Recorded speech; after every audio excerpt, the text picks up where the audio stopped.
दोस्तों, किसी को कामयाबी बहुत जल्दी मिल जाती है तो किसी को कामयाबी मिलने में बहुत समय लगता है और किसी को मिलती भी नहीं। हम सब बहुत मेहनत करते हैं, लेकिन कभी कभी बहुत मेहनत करने के बाद भी हमें उसके अनुसार उसका फल नहीं मिल पाता। और आपने देखा होगा कि कुछ लोगों ने बहुत कम मेहनत की और वो बहुत आगे निकल गए। आपने लोगों को कहते भी सुना होगा कि अरे वो तो पढ़ने में मुझसे धीमा था, फिर भी मुझसे आगे निकल गया। आप बहुत कुछ सोच रहे हैं और करना चाह रहे हैं, लेकिन चीज़ें आपके अनुसार नहीं हो रही हैं और आप लगातार असफलता का मुंह ही देख रहे हैं और अंत में आप खुद को लाचार और कमज़ोर पा रहे हैं। कई बार होता है कि हम इतने असफल हो जाते हैं कि फिर हमारा मन टूट जाता है, सारा उत्साह ही खत्म हो जाता है। हम खुद को कमज़ोर और हारा हुआ मान लेते हैं और बहुत निराशा भी होती है। आखिर निराशा हो भी क्यों ना, दुखी कैसे न हो हम, क्योंकि हमने तो बहुत प्रयास किया था, जितना हमसे हो सकता था उतना किया था, लेकिन हमें उस परिश्रम के अनुसार उसका फल नहीं मिल पाया और एक बार फिर असफलता का मुंह देखना पड़ा। दोस्तों,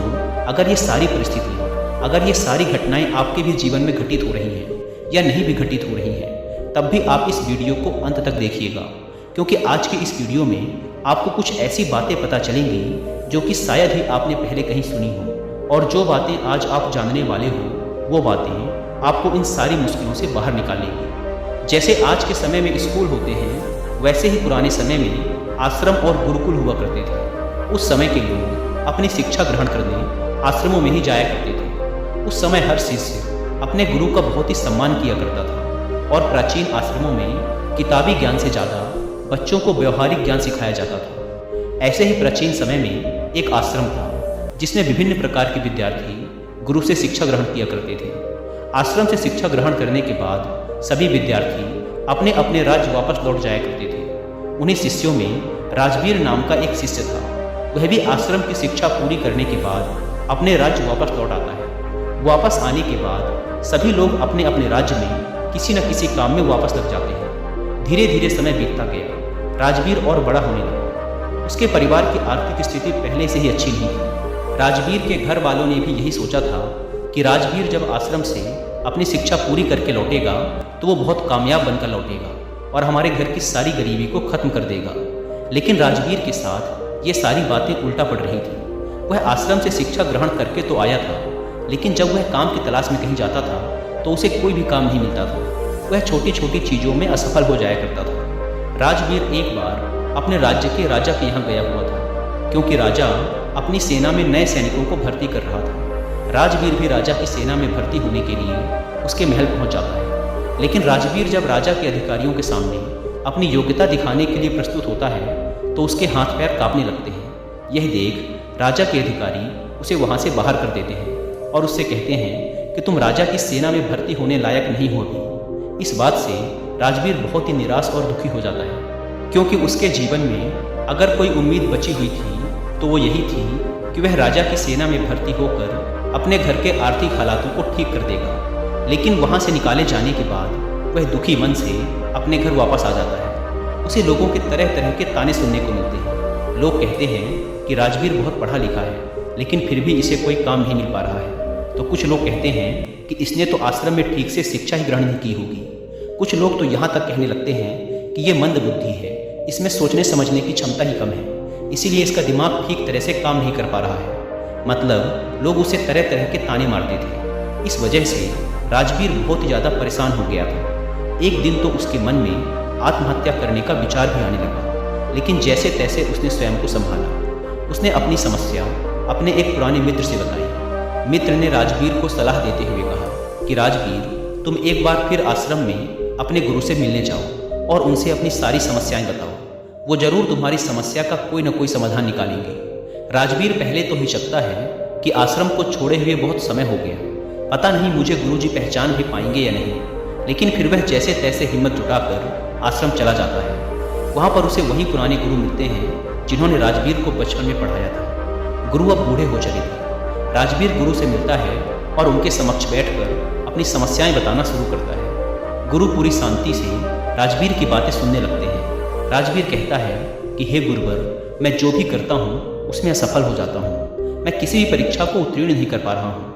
मेरे घर वालों को उम्मीद थी कि मैं घर के आर्थिक हालातों को ठीक कर दूंगा, लेकिन मैं उसमें भी अब तक असफल ही रहा हूँ। मैंने अपनी शिक्षा भी अच्छी तरह से पूरी की थी, लेकिन तब भी मैं लगातार असफल होता जा रहा हूँ। मैं हर परीक्षा की घड़ी में खुद को लाचार पा रहा हूँ, जिस वजह से मेरे दिमाग में तरह तरह के नकारात्मक विचार जन्म ले रहे हैं। इसी तरह से उसने और भी अपनी समस्याएं गुरु को बताई। जब राजवीर ने अपनी बात पूरी कर ली, तब गुरु ने कहा, राजवीर, मैं अभी तुम्हें एक कहानी सुनाऊंगा और इस कहानी में तुम्हारी सारी समस्याओं का समाधान छुपा है। बस तुम इसे ध्यान से सुनना।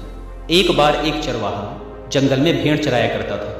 एक दिन भेड़ चराते चराते वह जंगल में इतना आगे चला गया कि वहाँ उसे एक शेर का छोटा बच्चा मिला। उसने अभी आंखें भी नहीं खोली थी। छोटा बच्चा सबको प्यारा लगता है। यह जानते हुए भी कि यह शेर का बच्चा है, वह चरवाहा उस बच्चे को अपने घर ले आया और भेड़ों का दूध पिलाने लगा। वह बच्चा धीरे धीरे बड़ा होने लगा। वह भेड़ के बच्चों के साथ खेलता, उनके साथ ही दूध पीता और उनके जैसा ही बोलता। वह खुद को भेड़ ही समझता था। अब बच्चा बड़ा हो गया था। एक दिन किसी दूसरे शेर ने भेड़ों के झुंड पर हमला कर दिया। सभी भेड़ें डरकर भागने लगी। शेर का वह बच्चा भी भेड़ों की ही तरह डरते कांपते भेड़ के झुंड की तरफ भागने लगा। वह जवान हो गया था, लेकिन फिर भी डरा हुआ भेड़ के झुंड के साथ ही भागा जा रहा था। भागते हुए शेर के बच्चे को, जो कि अब बड़ा हो गया था, उस हमलावर शेर ने देख लिया। उसे इस तरह भागते देख हमलावर शेर को बड़ा आश्चर्य हुआ। उसने भेड़ों की ओर से अपना ध्यान हटाया और उस शेर के बच्चे को ही पकड़ लिया और उसे समझाने लगा कि तू क्यों डर रहा है, तू तो खुद एक शेर है। दूसरा शेर, जो कि भेड़ों के झुंड के साथ भाग रहा था, उसने कहा कि शेर तो जंगल का राजा होता है। उसकी दहाड़ से जंगल के सभी जानवर कांपते हैं। मैं दूध पीने वाला इतना शक्तिशाली शेर नहीं हो सकता। हमलावर शेर उसे पकड़कर एक तालाब के पास ले गया और तालाब के पानी में उसे उसका चेहरा दिखाकर बोला कि देख, तेरा चेहरा मेरे जैसा ही है, तेरे दांत मेरे जैसे हैं, तेरे पंजे भी मेरे जैसे ही हैं, इसीलिए तू भेड़ नहीं है, तू शेर है। दूसरा शेर कहने लगा, ठीक है, मेरा चेहरा तेरे जैसा ही है, लेकिन तू तो बहुत शक्तिशाली है, मेरी आवाज़ से तो कोई डरता भी नहीं। हमलावर शेर ने कहा, तेरी आवाज़ से भी सब डरेंगे, बस तू खुद को शेर समझ। जिस दिन से तूने खुद को शेर समझ लिया, उस दिन से तुझसे सब डरेंगे।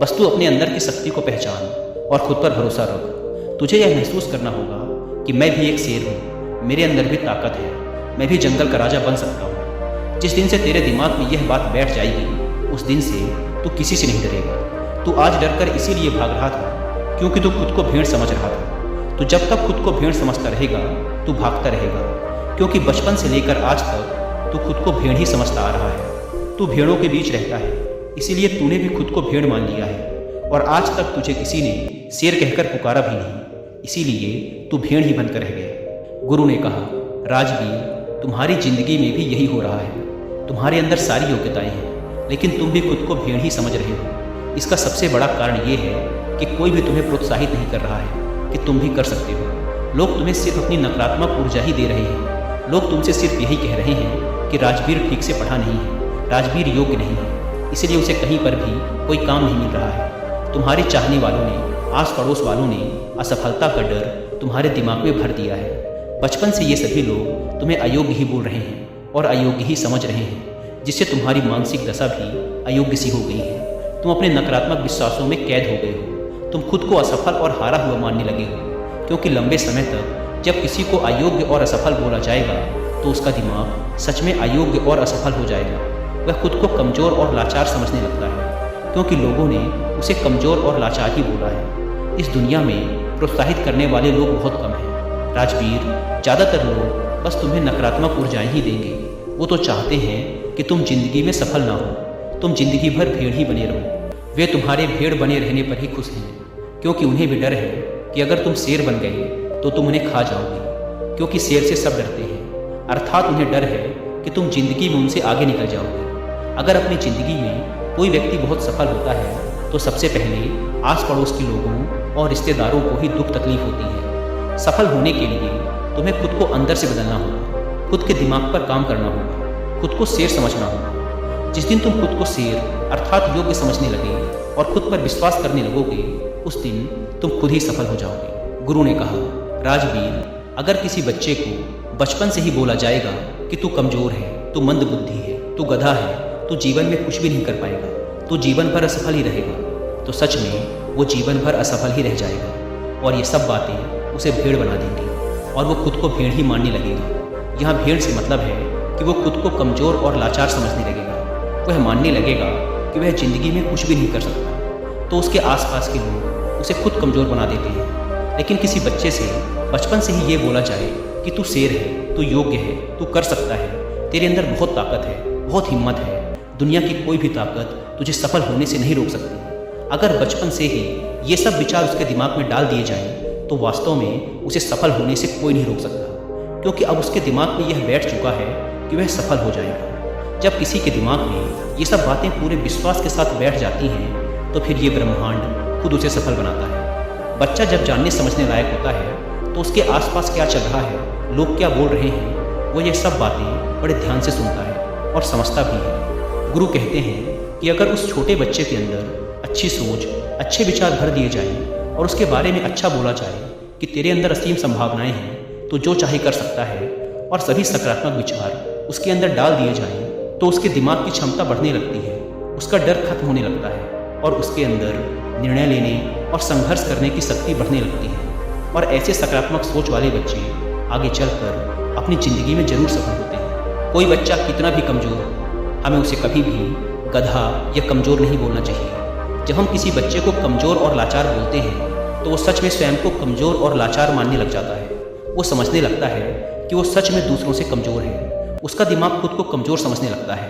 उसे लगने लगता है कि वास्तव में वह कुछ भी नहीं कर सकता, क्योंकि बचपन से ही उसके आसपास के लोगों के द्वारा बोला जा रहा है कि तू ये है, तू वो है, तू यह नहीं कर सकता, तू वह नहीं कर सकता। तो ये तमाम विचार बचपन से ही उसके अंदर बैठ जाते हैं, जिसकी वजह से वह ना तो कुछ बड़ा सोच पाता है और ना ही कुछ बड़ा कर पाता है, और ज़िंदगी भर भेड़ बनकर रह जाता है। लेकिन अगर वहीं पर बचपन से ही उस बच्चे के दिमाग में अच्छे विचार डाले जाए, अच्छी सोच पैदा की जाए, तो भविष्य में आगे चलकर वह एक सकारात्मक ऊर्जा के साथ आगे बढ़ेगा। और जब कोई व्यक्ति सकारात्मक ऊर्जा के साथ आगे बढ़ता है, तो उसके रास्ते में आने वाली बाधाएं खुद ब खुद दूर होनी शुरू हो जाती हैं। राजवीर, बचपन से तुम्हारे साथ भी यही हो रहा है।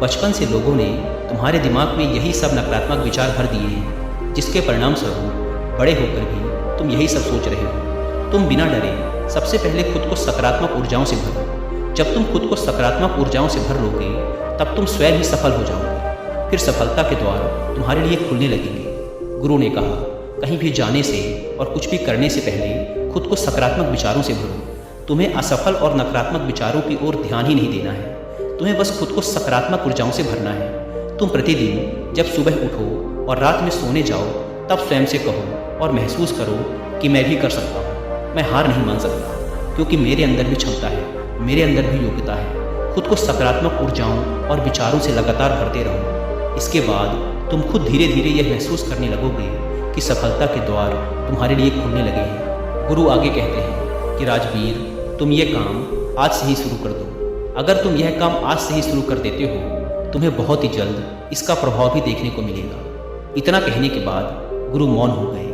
राजवीर अपने गुरु का धन्यवाद करते हुए एक सकारात्मक ऊर्जा के साथ अपने घर वापस आ जाता है। 3 महीने के अभ्यास के बाद सबसे पहले वह अपने अंदर के डर को खत्म करता है, खुद को सकारात्मक ऊर्जाओं और विचारों से भरता है।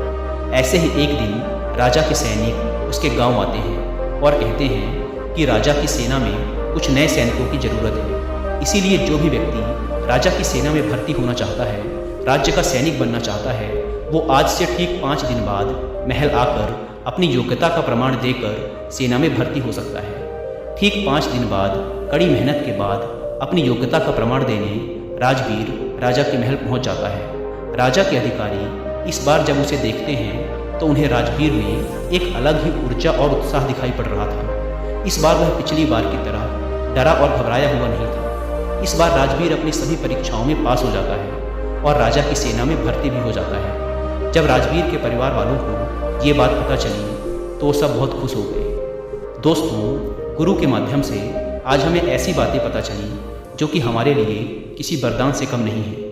उम्मीद है कि इस वीडियो से आपको बहुत कुछ सीखने को मिला होगा।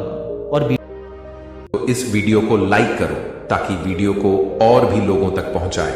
दोस्तों, आपने आज के इस वीडियो से क्या सीखा वह मुझे आप कमेंट में बता सकते हैं। इसी के साथ में उम्मीद है कि आपको आज की वीडियो पसंद आई होगी। चैनल को सब्सक्राइब करें। तो चलिए फिर मिलते हैं ऐसी एक और नई वीडियो में एक नए मैसेज के साथ। तब तक के लिए अपना ख्याल रखें। धन्यवाद।